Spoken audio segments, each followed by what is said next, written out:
going to take a look how Python's custom containers classes can be written. So if you are aware, or if you have read somewhere about Python's containers, then you know that the Python provides some default implementations of default containers uh, that the developers can use. So these default containers, I would like to give you a heads up on them, is like list, um, set, and tuple, dict. So these are fundamental containers that holds certain type of values or any type of values, for example, and they provide you basic functionalities of like slicing and moving around that data by holding in these containers, and you can use them to size up all the features that you can think of. Uh, uh, those are provided by default in Python. You can use them, but the thing is that you don't just need these default containers often in your programming when you are writing a large applications. So often, when you follow the object-oriented paradigm, you need some specialized containers. Those are specific for your uh, domain settings. So let's say if you are developing an application to hold a group of persons. So probably you want to have a container which looks like a group, and so not like just a plain dict or plain a list. So because the group sounds more appealing from the you know domain specific or context specific terms. So let's begin with this, and I will show you in a minute how we can do that. So before we begin into the coding, I would like to show you this simple UML diagram which represent our design, what we're going to develop in this video.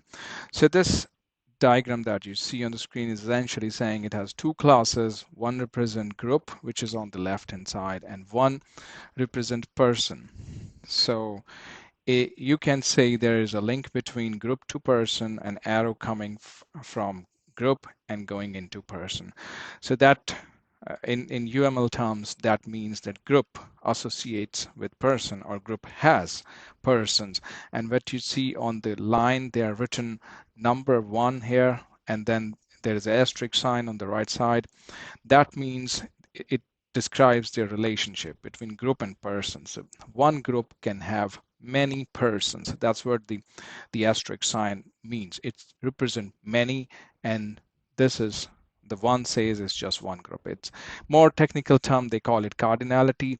If you want to learn about it, you can Google about it, and you will know much more about these relationships. So so one question you may ask, let's say if you want to have a collection of person, why do you want to have a group? And why not just put all the persons into a list? Yeah. So this is a fair question, and I had it in my mind when I wanted to learn about this thing. Why do I need a group, and why can't I just use the person alone and put it in a list and use wherever I want to use them? It has one problem, and the problem is about their individual classes attributes or properties. So, for example, the person in this case, person has could have following properties that you see on the screen below. It can have a name, age, country, date of birth, or an ID to identify the person. And similarly, a group of person can have different attributes, and you can see on the left hand side of the screen they can have name, location. A group can have a name which represent the group. It can have a location where the group is located, a purpose, why the group was formed, a group ID to identify the group and the size of the group, how big the group is, and what are the resources group can have access. This is just a hypothetical example. In your case, these could be different classes, but I'm trying to put a context here. Yeah, so if you want these properties, these attributes associated with these classes, you definitely need classes which can hold these properties as well as a list of person. So in this case, we're going to hold all of this: name, location, purpose, group ID, size, and resources, as well as the list of person inside the group. So this is why we need a custom collector, custom collection. So hope this is clear now, and let's move into the coding. So I'm going to first create a class. So I'll name the class group.py. As you already know that we're going to create a group class. So we name it appropriately.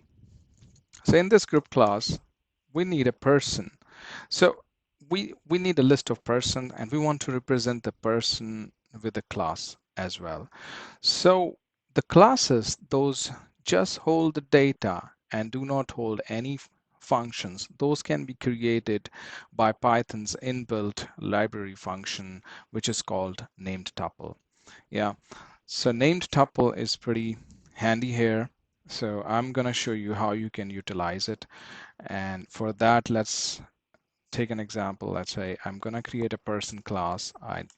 And how I'm going to define, I'm going to use the collection dot name tuple, collections dot name tuple. It has imported automatically for me. And in the name tuple, you have to supply the class name and a list of its attributes that you want to assign to. So I want to have two attributes for my person. The first one is name, the another one is age. This is a pretty simple syntax, and it's going to create a person class for us. Yeah. So this is yet not holding any data, yet not holding anything in the memory. It is just a class representation. Yeah. The next class, we need a group class. So we're going to have a group class. And as you know, in every class, the default function, which is its constructor, which is its uh, initialization function, is underscore underscore init underscore underscore. And we're going to assign um, this person here underscore persons. We're going to persons. It's because we're going to have multiple, and it will be a list, right? For now, this group class does not is not injected or is not provided anything. So for example, I'm going to take list of names and ages. I allow this class to have access to names and ages with this constructor. So these names and ages are nothing but a list, and they look like something like this. Steve, Mark, Sandy. And the ages looks like this. It is the list of ages of the persons. Those are in the name. So Steve's age, 35. Okay, we're gonna take this as integer. So 35, Mark's age maybe 40, then Sandy's age is 25. So these names and ages are both corresponding to each other. Yeah. So now let's begin. So now if I want to assign, I want to create persons. So let's let's first simplify it. So what I'm going to do, I'm going to iterate over names for index and name in names. But when you iterate over names, you have a Python's function, library function. It's called enumerate, and you can put any collection in it. So in this case, names is a collection. It is representing a list of names, and I can enumerate on the list of names. The purpose of enumerate is to provide us with index as well as name, at which index or which position the name occur. So I have both. If I'm iterating like this using the enumerate, I will have access to both index and name. Why do I need index? Because I want to get the corresponding age for that person to create our person object. And the person object now can be create simply like this to supply the name. Okay, we use the assignment name and the age of the person, which can be derived by passing the index because they are corresponding, they have the same index. So I'm using the index to get the person's age. So I've created the person, but I haven't stored it yet. So what I'm going to do I'm going to say self dot underscore person equal to a list. And then I'm going to self dot underscore person dot append. So anything in the list you can put using the append function on the list. So now I'm going to iterate over all the names and ages. I'm going to create the person, which is our class, and hold all these newly created person into the persons attribute of persons. So sorry, there's a typo. I want to make it plural because it's many, into a list of persons. So this function completes here. And as you know that we like to test all our classes, so I'm going to test my group class by naming it test group.py. So in my test group.py, again, I'm going to create a class test group, and it will be derived simply again from the unit test case. To write a test, you need to just say test init because we are trying to test the initialization. I need to import the particular group class. So how I'm going to import is from group example, because it's coded inside the group example, dot group import the group class. Yeah. Now I'm going to create an object of the group class, group. I'll call it simply group. But at the moment, if I try to run this, it's not going to work because we do not supply it its required attributes, which is it's complaining here, missing two required positional arguments, names and ages. So I'm supposed to provide it names and ages. But at this stage, I have a problem. I do not have names and ages variable. I'm going to put actual value here, which is as it is. We copy paste and okay. Yeah. So I have names as well as ages. Yeah. So I've supplied it, and let's just run through it again. And it is okay. So that means your task case is okay. Your so far the class looks okay. It has done something, but we don't know exactly what he has done. Now we want to print the group.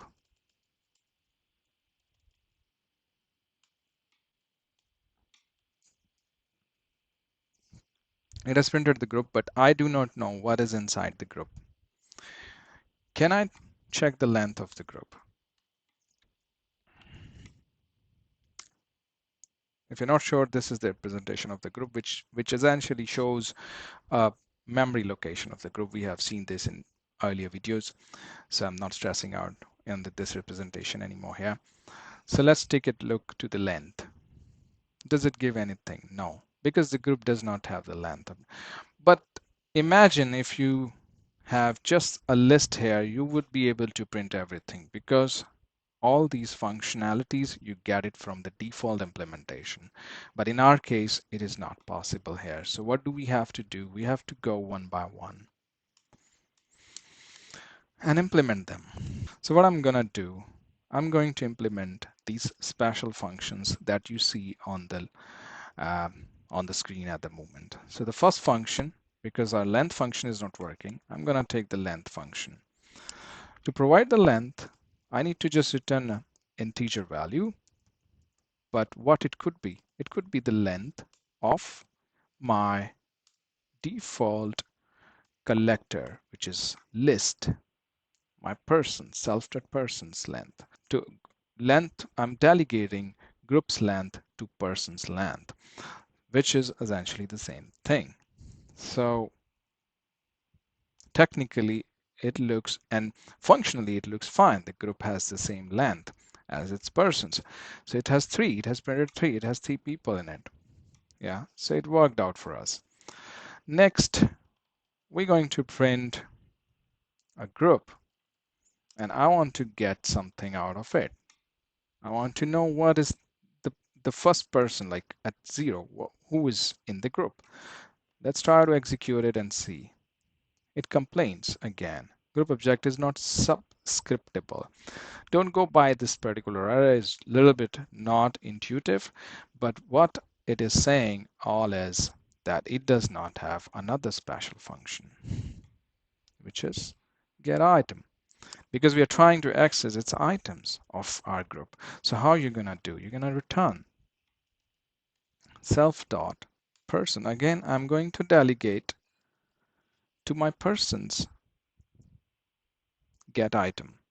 So whenever you call this as uh, as a list access by providing an index, the Python calls the getItem function on its lists default uh, implementation. So now you're going to see what's going to happen. Okay, it has given me the first person in the list. Similarly, I can print the second person.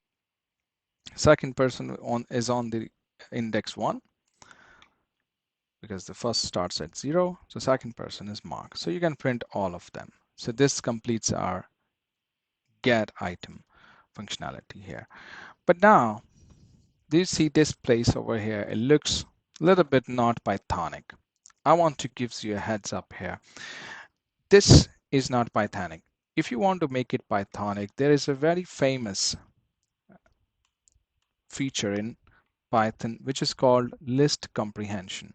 In case of list comprehension, you can learn about it over the internet if you want to know the much more details, but I'm going to show you how you can achieve list comprehension. List comprehension in a nutshell is nothing but it creates a list, at the same time it iterates over a collection.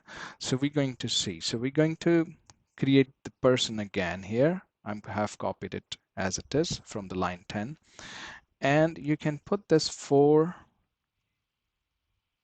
exactly in this list. Now you can see I have, because we will have to create a list, so I have put this for into a square brackets, which means we are creating a list.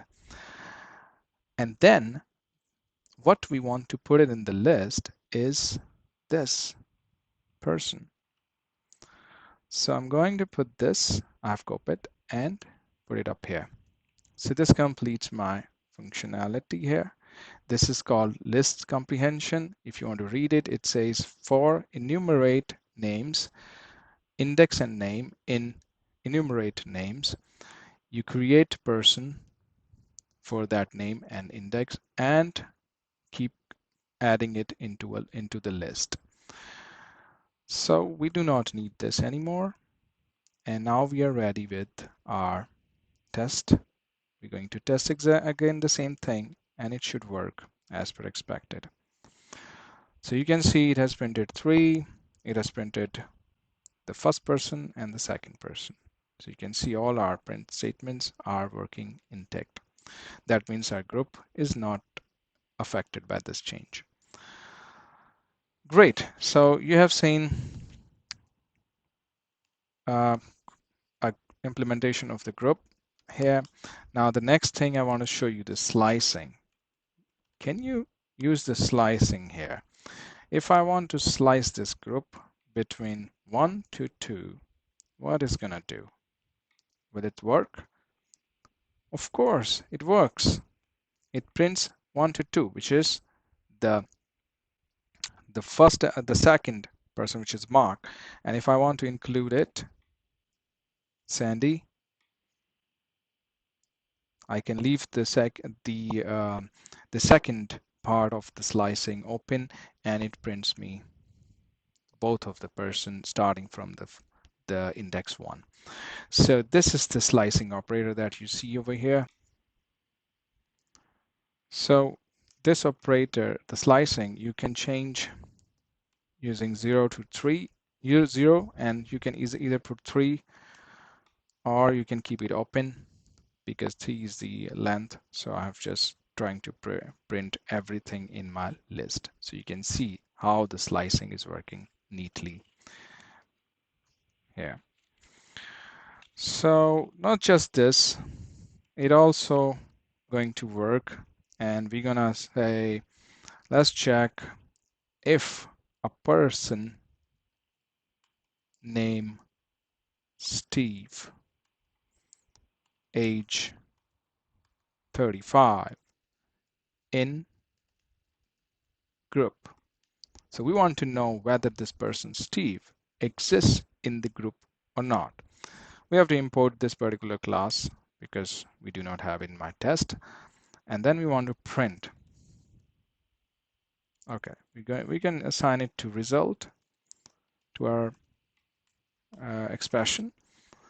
So this expression, when it's going to execute, is going to put its result into the result variable, and I'm going to print the result. This way it looks more neater. See, voila, it prints true. That means this person exists in the group. This is all working because we have implemented the get item. The get item makes it iteratable. You can iterate the group now, but earlier you could have not because you did not have the function as we saw, it was throwing some errors. So this is what I wanted to show you as part of this video. So I hope you have enjoyed it and learned from it. And if you really like it, please click the like button now, subscribe to my channel, and share it with your friends and family as much as you can so that many more people can get benefit out of it. Thank you very much for not watching.